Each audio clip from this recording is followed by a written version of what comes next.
So, ayan na. Nakagisa na ako ng bawang at saka sibuyas, mga day. Yan sinasabi ko sa inyo. Walang subak-subak to. So, unahin natin yung sayote.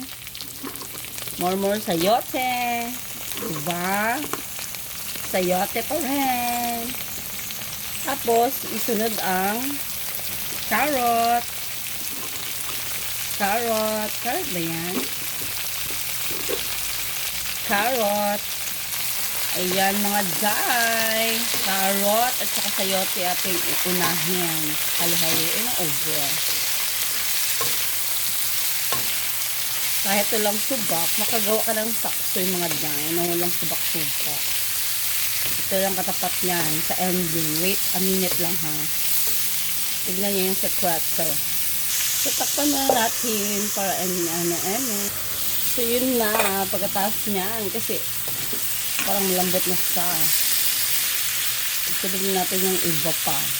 So, ilagay natin yung broccoli.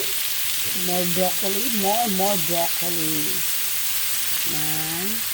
Tapos, isabay natin yung, isunod natin yung mga eksena, yung bell pepper, saka yung ulo ng Chinese pepsi. Namay na yung buhok na. Ay, halo-haloin ng over. O, diba? Maka-budget meal. Meron ka ng sakso eh. Tapos lagyan natin ng mamaya na para mag-extena. Lagyan natin yung tubig konti eh. Para magsabaw-sabaw naman siya.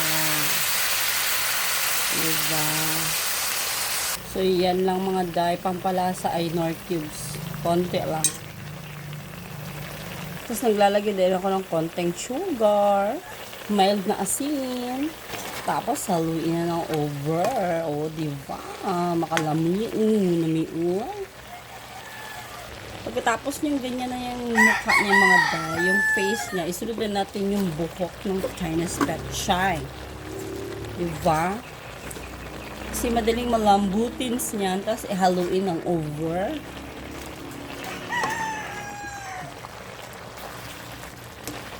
Diba? Tapos takpan na natin. Uy, kailan yung akong takpun. Oh wow, kulo-kulo na. Yan. Sekretong malupit. Yan, budget meal. Tapos lagyan na natin yung mga natin yung pangpalapot. Yung glutinous. Yan, kay pampalapot yan. So, yan. Ayun mga day, ready na to ang kainin. O, diba? Sapsoy na sapsoy. Yan, thank you for watching.